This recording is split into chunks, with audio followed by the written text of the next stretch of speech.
سب سے بڑا فتنہ کون اس وقت فوج کے خلاف سازش کر رہا ہے؟ ہمارے نظریات پر کس نے کنٹرول کیا ہوا ہے؟ اور کیا واقعی میں ایک بہت بڑی جنگ ہونے والی ہے؟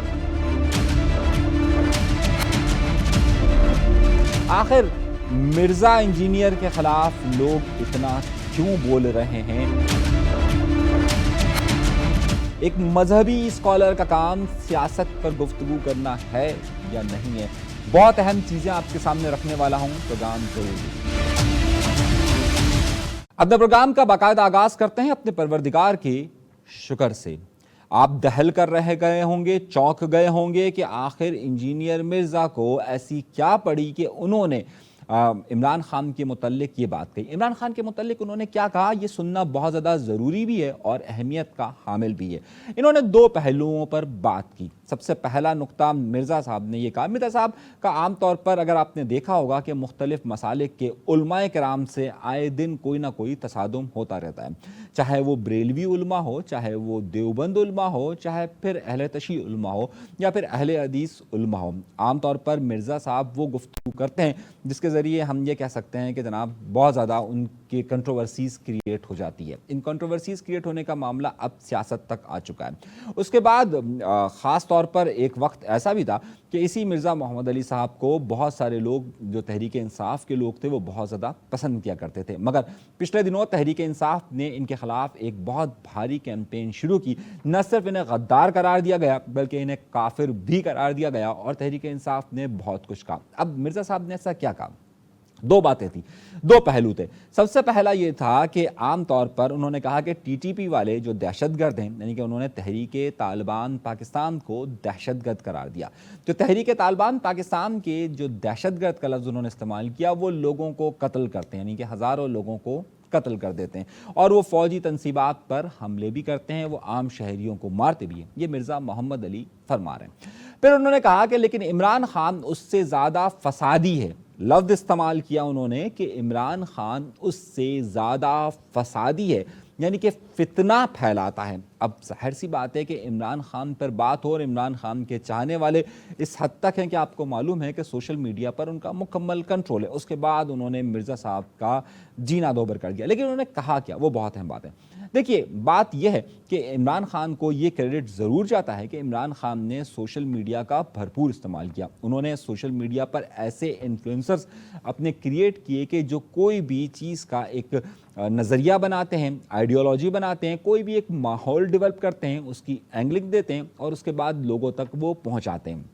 عمران خان کا یہ ایک عام مزاج رہا ہے کہ انہوں نے ہر چیز کو، چاہے اگر وہ یو ٹرن بھی لیتے ہیں، اگر مثال کے طور پر پیٹرول کی قیمتیں کم ہو تو عمران خان، ان کے دور حکومت اور پیٹرول کی قیمت کم ہو تو عمران خان کے چاہنے والے کہیں گے کہ جناب عمران خان نے کتنا زبردست کام کر دیا، اور اگر پیٹرول کی قیمتیں بڑھ جائیں تو ان کے چاہنے والے کہیں گے دیکھیے عمران خان نے، وہ تو 100 روپے بڑھ لیتے، عمران خان نے صرف 10 روپے بڑھائے۔ تو عمران خان کوئی بھی کام کرے وہ اسے ہمیشہ اچھا تصور کرتے ہیں، لیکن اگر عمران خان اس کا یو ٹرن بھی لے تو اس کی بات کرنے کے لیے بہت زیادہ لوگ تیار رہتے ہیں۔ اب وہ جنرل باجوہ کی ایک وقت میں حمایت کیا کرتے تھے اور اسٹیبلشمنٹ کے بہت زیادہ قریبی تصور کیا کرتے تھے۔ آج یہ بات کہی جاتی ہے کہ جناب عمران خان کی طرف سے اعتراض اٹھایا گیا جب حکومت نے یہ کہا کہ آئی ایس آئی کو ٹیلی فون کالز ریکارڈ نہیں ٹیلی فون ریکارڈز کرنے کی اجازت ہونی چاہیے، تو تحریک انصاف کے لوگوں نے اس کی شدید مخالفت کی اور ایک عمران خان کا وقت تھا اور خود عمران خان بار بار یہ کہتے تھے کہ آئی ایس آئی کو بالکل ٹیلی فون کالز ریکارڈ کرنی چاہیے، وہ اس کے حمایتی نظر آتے تھے۔ آپ کو جگہ جگہ یہ بات نظر آئے گی۔ اب اسی طریقے سے عمران خان کے متعلق عمران خان فوج کو ہمیشہ جنرل باجوہ صاحب کو بڑی اہمیت دیا کرتے تھے اور کہا کرتے تھے کہ ان سے زیادہ جمہوریت پسند شخص میں نے دیکھا نہیں ہے۔ وہ اسے اپنا بہت زیادہ آئیڈیل تصور کرتے تھے۔ ایک زمانے میں وہ ہر ایک شخص کو اس کو آئیڈیل تصور کرتے تھے کہ جو ان کے قریبی ہوتا تھا، اور جب وہ ان سے ہٹ گئے تو اب انہوں نے باقاعدہ پاکستان کی فوج اور اسٹیبلشمنٹ کے خلاف ایک کیمپین شروع کر دی۔ مرزا صاحب نے، یعنی کہ مرزا محمد علی نے واضح طور پر یہ کہا کہ اب یہ باقاعدہ ان کے انفلوئنسرز اور ان کی ٹیم عمران خان کے کہنے پر پاکستان کی فوج اور پاکستان کی ریاست اور پاکستان کے خلاف نفرت کو اجاگر کر رہے ہیں اور یہ ذہن سازی کر رہے ہیں۔ وہاں پر ٹی ٹی پی چند لوگوں کو قتل کرتا ہے اور قتل کرتا ہے تو وہ چند جگہوں پر حملہ کرتا ہے، فوجیوں کو شہید کرتا ہے، تو وہ چند لوگوں کر رہا ہے، لیکن عمران خان وہ فتنہ ہے جو کروڑوں لوگوں کے ذہنوں کو تبدیل کر رہا ہے اور پاکستان کی ریاست کے خلاف ایک ماحول بنا رہا ہے۔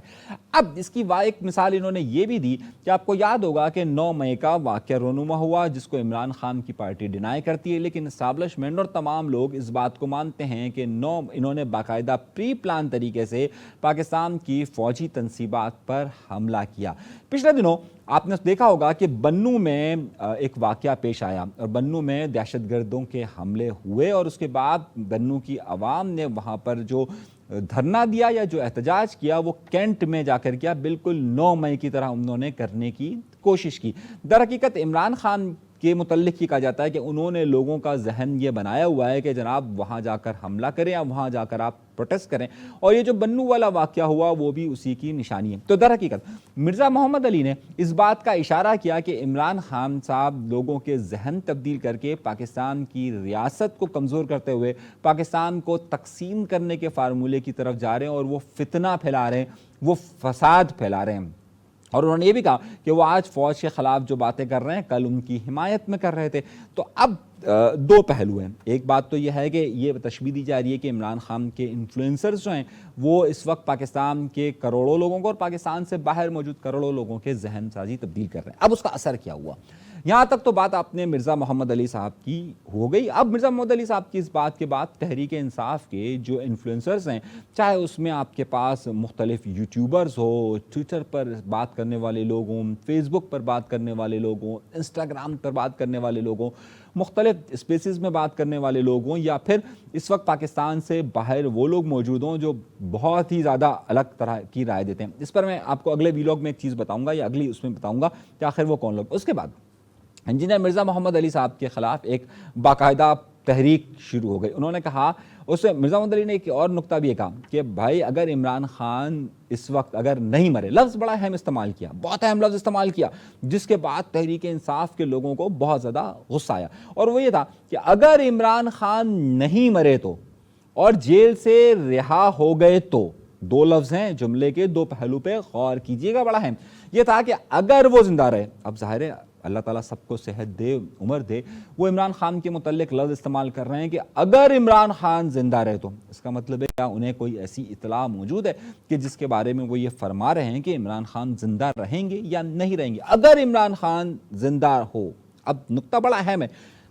کیا ان کے پاس ایسی کوئی انفارمیشن ہے یا نہیں ہے؟ انہوں نے کہا اور اگر جیل سے رہا ہو گئے، اور اگر جیل سے رہا ہو گئے تو پھر انہوں نے کہا کہ اس صورتحال میں عمران خان مزید بحران پیدا کریں گے اور مزید فساد پھیلا کریں گے۔ اب ظاہر سی بات ہے، ایک طرف انہوں نے یہ جملہ دیا کہ عمران خان فتنہ پھیلا رہے ہیں، دوسری طرف ان کا یہ اشارہ تھا کہ اگر عمران خان زندہ رہے تو کے لفظ پر تحریک انصاف بہت زیادہ شور مچانے لگی، اور انہوں نے کہا کہ یہ اس طرح کی گفتگو کر رہے ہیں کہ اگر عمران خان زندہ رہے تو کیا عمران خان کو کچھ ہونے والا ہے، اور وہ اگر باہر آ گئے تو بہت زیادہ عدم استحکام ہوگا، استحکام پاکستان کے اندر موجود نہیں ہوگا۔ یہ وہ خبر تھی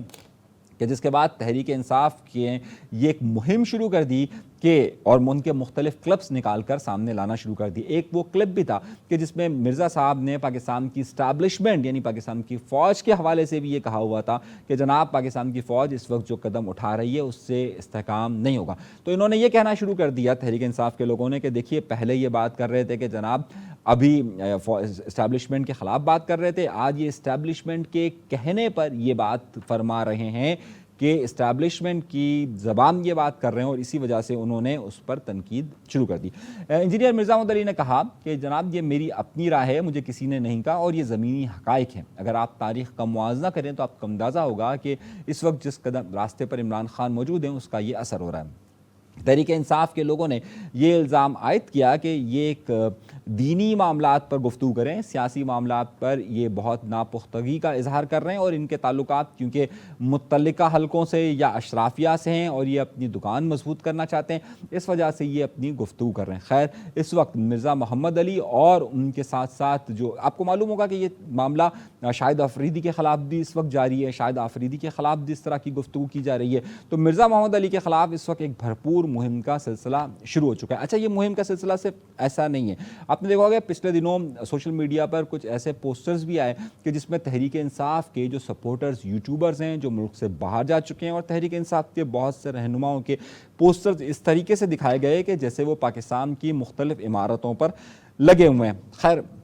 اس طرح کے جو پوسٹرز لگانے کا سلسلہ ایک الگ بحث ہے کہ وہ غدار ہیں یا نہیں ہیں۔ البتہ اس وقت مرزا محمد علی کے خلاف جو غداری کے ساتھ ساتھ ان کے اوپر کفر کے فتوے بھی اب تحریک انصاف لگا رہی ہے۔ حیرت انگیز بات ہے، لیکن بہرحال یہ چل رہا ہے سلسلہ۔ ایک وقت تک مرزا محمد علی ان کے آئیڈیل ہوا کرتے تھے۔ آپ یہ کہا جاتا ہے کہ تحریک انصاف کے ساتھ کوئی لاکھ اچھا رہے، لیکن اگر وہ ایک لفظ کہہ دیتا ہے تو اس کے بعد تحریک انصاف اس کے مخالفت میں چلی جاتی ہے، اور لاکھ اس نے برائیاں کی ہوں لیکن وہ اگر عمران خان کی حمایت میں آ جاتا ہے تو اس کی بات کرتی ہے۔ مگر یہ معاملہ آگے رکے گا نہیں اور سوشل میڈیا کا گرم ترین موضوع رہے گا آئندہ دنوں کے اندر بھی۔ ابھی کے لیے اجازت دیجیے گا، انیس منصوری کو مزید گفتگو کے لیے ہمارا چینل ضرور سبسکرائب کیجیے۔ اجازت دیجیے، اللہ نے کے بعد۔